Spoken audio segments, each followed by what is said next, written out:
पद्मिनी विद्या के अधीन रहने वाली 8 निधियों का वर्णन।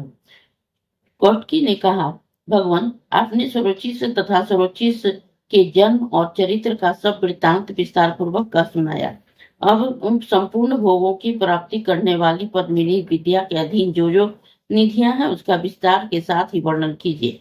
मार्कंडेय जी बोले कि ब्राह्मण, पद्मिनी नाम की जो विद्या है उसकी अधिष्ठात्री देवी लक्ष्मी जी है। वे संपूर्ण निधियों के आधार है। पद, महापद, मकर, कच्छप, मुकुंद, नंदन, नील और शंख, ये 8 निधियां हैं। देवताओं की कृपा तथा साधु महात्माओं के सेवा से प्रसन्न होकर जब ये निधियां कृपा दृष्टि करती है तो मनुष्य को सदा ही धन प्राप्त होता है। अब इसके स्वरूप का वर्णन सुनो। पद नामक जो प्रथम निधि है वह सत्य गुण का आधार है। उसके प्रभाव से ही मनुष्य सोने, चांदी और तांबे आदि धातुओं का ही अधिक मात्रा में संग्रह एवं क्रय विक्रय करता है। इतना ही नहीं, वह योगों का भी अनुष्ठान करता है, दक्षिणा देता है और सभा मंडप एवं देव मंदिर बनवाता है।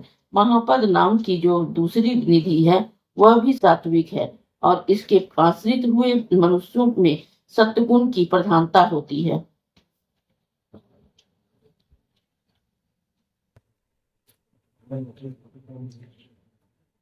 पदराग आदि मणि, मोती और मूंगा आदि का ही संग्रह एक क्रय विक्रय करता है।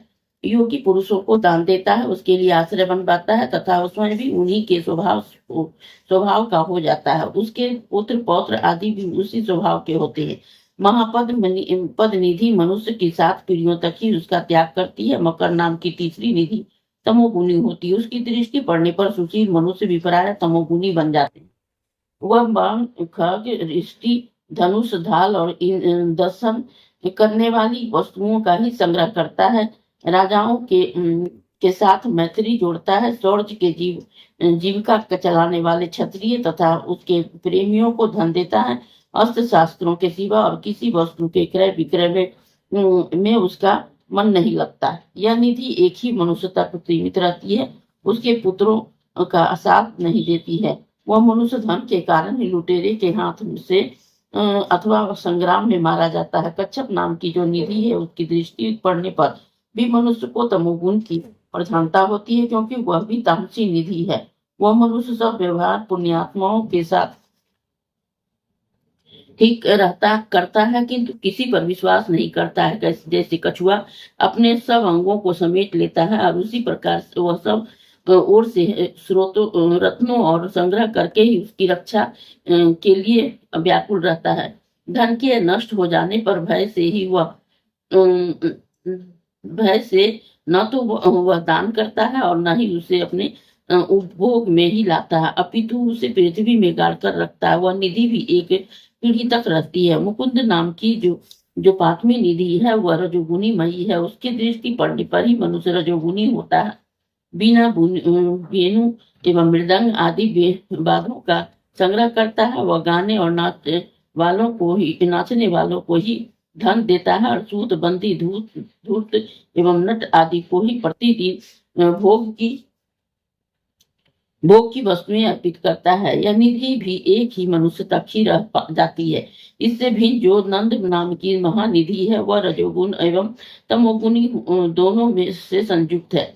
उसकी दृष्टि पड़ने पर मनुष्य अधिक जड़ता को प्राप्त होता है। वह समस्त धातुओं, रत्नों और पवित्र धन्य आदि का संग्रह तथा क्रय विक्रय करता है। महामुनि वह मनुष्य स्वजनों तथा उस पर घर पर आए हुए अतिथियों का आधार होता है, परंतु आप अपमान की थोड़ी सी भी बात नहीं सहन करता। जब कोई उसकी स्तुति करता है तो वह बहुत प्रसन्न होता है। स्तुति करने वाला याचक जिस वस्तुओं की इच्छा रखता है वह सब उसे देता है।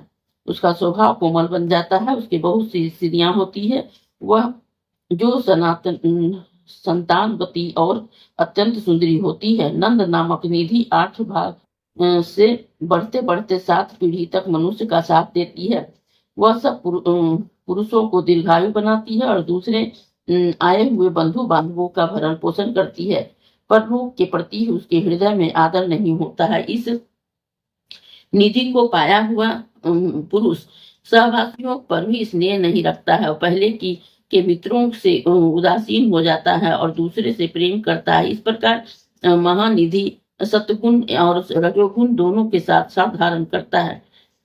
उसका नाम नील है। उसके संपर्क में ही आने वाला पुरुष भी सतयुग सत्गुण और एवं रजोगुण से युक्त होता है। वह वस्त्र, कपास, धन, फल, फूल, मूंगा, मोती, शंख, सीपी, काष्ठ तथा जल से ही पैदा होने वाली अन्य वस्तुओं का संग्रह एवं क्रय विक्रय करता है। वह मनुष्य तालाब और बावली बनवाता है, बगीचे लगवाता है, नदियों पर पुल बंधवाता है, अच्छे अच्छे वृक्षों को रोपता है, चंदन और फूल आदि भोगों का उपभोग करके ही ख्याति लाभ करता है।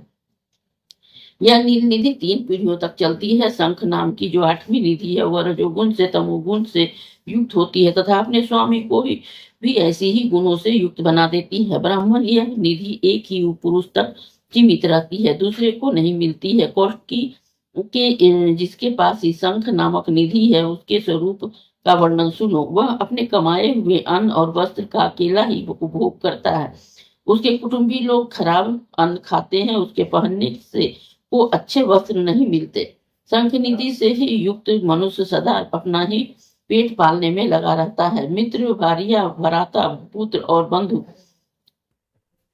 पुत्र वधु आदि को कुछ भी नहीं देता। इस प्रकार से ये निधियां मनुष्यों के अर्थ की अधिष्ठात्री देवी कहलाती है। जिस निधि का जैसा स्वभाव बतलाया गया है उसकी दृष्टि पड़ने पर मनुष्य वैसे ही स्वभाव का हो जाता है। पद्मिनी नाम की विद्या इस सब निधियों की स्वामी है। वह साक्षात लक्ष्मी जी का स्वरूप है।